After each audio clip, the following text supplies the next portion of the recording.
So last night I was watching a video of two really well-known guitar players. I won't mention their names, but I had just got done listening to a lot of John Coltrane. I was listening to some of the early recordings he did right after he left Miles. And John's phrasing was just, I mean, he was John Coltrane, so his phrasing was amazing, his note choice, it was just on, you know, a whole different level. And then I was on YouTube browsing these John Coltrane videos, and then two famous guitar players popped up in my feed that were sitting together jamming on, like, you know, a couple of chairs in backstage or something, and they were trading solos. And I don't want to mention any names because, you know, we're very sensitive creatures, us musicians, and, you know I am, you know, if someone unsubscribes from me, I have to listen to Frank Sinatra for 8 hours of Torch songs and, you know, him singing about Ava Gardner leaving him or something. But, you know, so I don't want to call anyone out, but the thing that struck me about their phrasing was that it was really boring. They tended, you know, they were kind of playing on the beat, and they were doing these fast things, and they were doing it, it was just like 4 bars of this and 4 bars of that. And it just struck me after listening to John Coltrane, the freedom that he had in his playing was so amazing, to go and hear this kind of mundane thing, you know. So I thought to myself, you know, we talk a lot about things on the internet, like if you search stuff, you know, the glamour stuff, play fast, shred. I mean, I'm guilty of that. I've been kind of getting my channel going here, and some of the titles I've been using are a little clickbaity. And, you know, the reason why I do that is because people will click on it. Plus, I'm really into that. I love to pick fast. I mean, I love that stuff. You know, I come from that whole genre. But, you know, I also come from really loving, you know, even more than all that stuff is phrasing. Phrasing to me is an art form, and that's where the music is. I mean, would I take chops or great phrasing? I'll take great phrasing. You know, would I take like really sophisticated harmonic note choice or great phrasing? I take great phrasing in a second, because I know if I have great phrasing that I can make that pentatonic or just a regular minor scale, whatever, sound amazing. But if I don't have my rhythm chops together, if I don't have that whole concept of, you know, my ability to phrase off the beat and have control of the beat and the quarter note, and just to let all my music flow in each phrase end and really tell a story on the guitar, it doesn't matter if I have really incredible, you know, harmonic knowledge and all that. It's not going to sound good. So what point is there in having all that? So when I first started playing, you know, I focused so much on the speed stuff that my phrasing was awful. I mean, it was like a square peg in a round hole. It was just terrible. And, you know, it was once I realized that, I was watching some jazz videos like with Emily Remler and some other players, and they were talking about the importance of tapping your foot. And I thought to myself, that's why it feels like a square peg in a round hole sometimes, is because I don't have it together. You know, I'm just guessing the time. You know, I wasn't even aware, I was such a dense player back then, I wasn't even aware that there was triplets, eighth notes, and quarter notes that I had to play over a groove. And, you know, like if I'm playing a triplet fill, triplets would be the predominant groove or whatever. I was so dense I didn't even know that. I would just get in there and start playing. But once I realized, you know, tapping my foot was the most important thing, and then every groove kind of had something, an element to it, my playing really changed. And a lot of the licks I was doing prior to that, I just had to throw out, and I developed a whole new series of licks, and they became more phrasing licks. And as a player, I felt, you know, like I really was connected with my music, and like I was coming out, you know, they were my phrases and my unique way of playing stuff, and I would just practice improvising and try not to lose that groove the whole time or whatever I was playing, and it really just changed my whole life. And, you know, that's something, if you're watching this and you can't tap a quarter note and play all that stuff, that's something you might want to really focus on. In fact, I would stop everything else and just start focusing on having the ability to control the time, where you're in control, you're phrasing everything off that foot tap, Al DiMeola talks about this a lot, and everything will flow from that.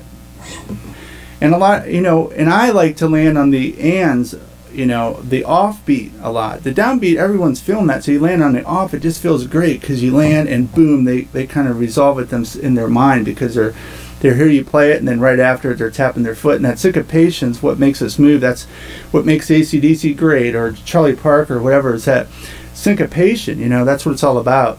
So I would just sit and play the rhythms. You know, if you take like Jimmy Page, Alex Lifeson, if you look at that early, you know, Eric Clapton, a lot of those guys would play the 8th note things and then stick 16th notes in between.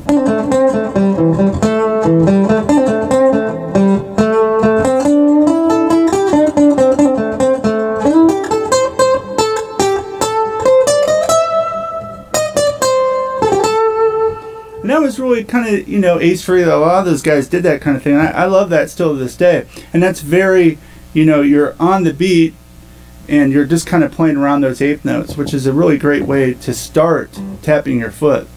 And then once you kind of feel that, you can stick the other stuff in, and then you can start to play more off syncopations. Like you might do quarter note triplets, 1, 2, 3, 4. Quarter note triplets, I love that, and I could do a whole solo where I'm actually phrasing off the quarter note triplets instead of the quarter note. I'm phrasing off the syncopation, and a lot of my playing is that.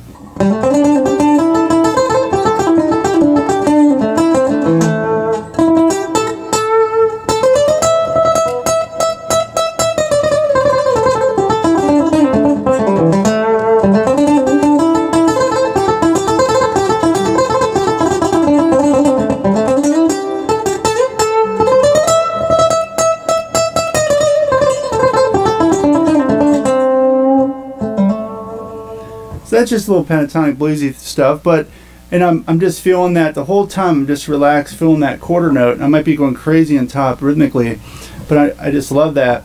And then I'll take that and apply that to different styles. I mean, I learned that initially doing with those styles, but then you know.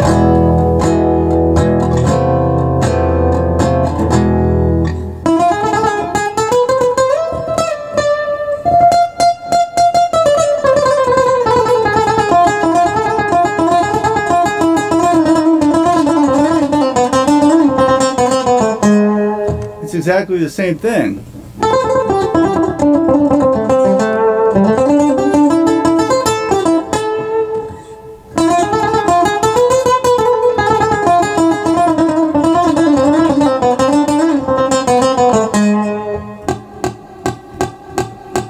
I'm feeling that quarter note triplet.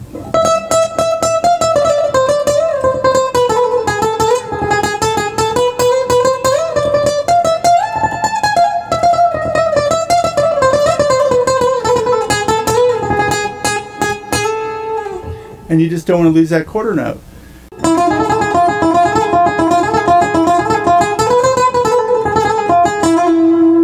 And then if you played it with the pentatonic,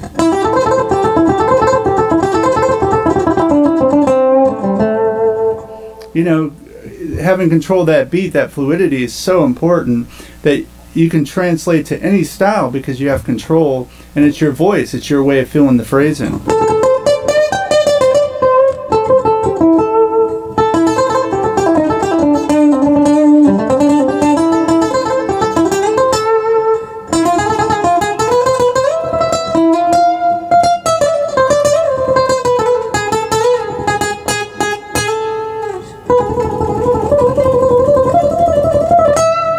So really having that time and not rushing it and just being able to feel all those rhythms and syncopations over top of that quarter note foot tap is really, I think, was where it's at. It's the most important thing.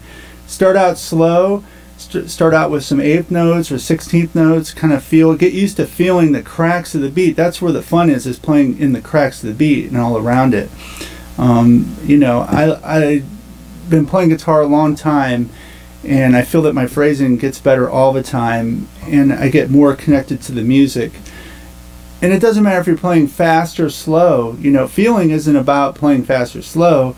It's about your voice and being able to feel that rhythm and groove in and out and have that swing in your playing, and, you know, moving people with those rhythms combined with the notes. It's magic, you know.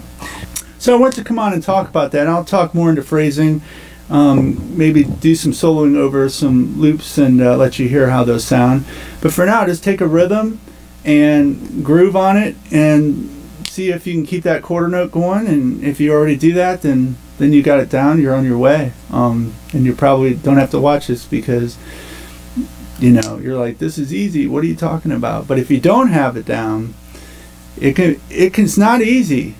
It is not easy to learn initially. You know, I watch guitar players all the time, and one of the first things I do is look down to see where they're feeling the groove. And a lot of times they'll be grooving, they're tapping their foot when they're playing the rhythm, they go to solo, there's no foot tap. You know, and I watch that. But if you watch Eddie Van Halen play, that he's in the pocket, he is grooving.